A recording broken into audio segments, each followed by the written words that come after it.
আসসালামু আলাইকুম। বিশ্বের নানা জায়গায় ছড়িয়ে আছে ইতিহাস, প্রকৃতি আর অনুভবের অজানা গল্প। এই গল্পগুলোর শব্দের বাইরে চিত্রে, দৃশ্যে আর অনুভবে জীবন্ত হয়ে ওঠে। আমরা আপনাদের নিয়ে যাব এই যাত্রায়, যেখানে প্রতিটি জায়গা নিজেই গল্প বলে, আর আমরা থাকব আপনার সাথে চুপচাপ দর্শন। আজ আমরা কথা বলবো সুইজারল্যান্ডের আল্পস পর্বতমালা নিয়ে। সুইজারল্যান্ড ইউরোপের হৃদয়ে অবস্থিত এক শান্তিময় দেশ। আল্পস ইউরোপের সবচেয়ে বড় পর্বতমালা, যা ৮টি দেশের ভিতর দিয়ে বিস্তৃত। এর সবচেয়ে মনোমুগ্ধকর অংশটি অবস্থিত সুইজারল্যান্ডে, যেখানে আকাশ ছুঁয়ে থাকা পর্বত, হিমবাহ, সবুজ উপত্যকা আর ঝর্ণার মিলনে তৈরি হয়েছে এক স্বর্গীয় দৃশ্যপট।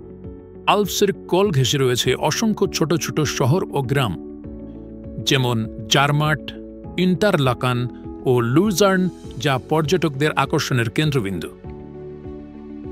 শীতকালে স্কিং, স্নোবোর্ডিং আর গ্রীষ্মকালে হাইকিং, সাইক্লিং। প্রতি ঋতুতে এই পর্বতমালার রয়েছে আলাদা রূপ ও অভিজ্ঞতা। আল্পস শুধু একটি পর্যটন কেন্দ্র নয়, এটি ইউরোপের জলবায়ু ও পরিবেশের ভারসাম্য রক্ষায় গুরুত্বপূর্ণ ভূমিকা রাখে।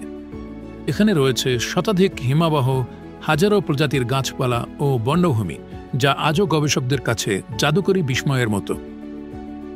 সুইস আল্পস শুধু পাহাড় নয়, এটি প্রকৃতির এক নিঃশব্দ শিল্পকর্ম, যা দেখলে মন ভরে যায় আর হৃদয় বলে পৃথিবী আসলেই সুন্দর।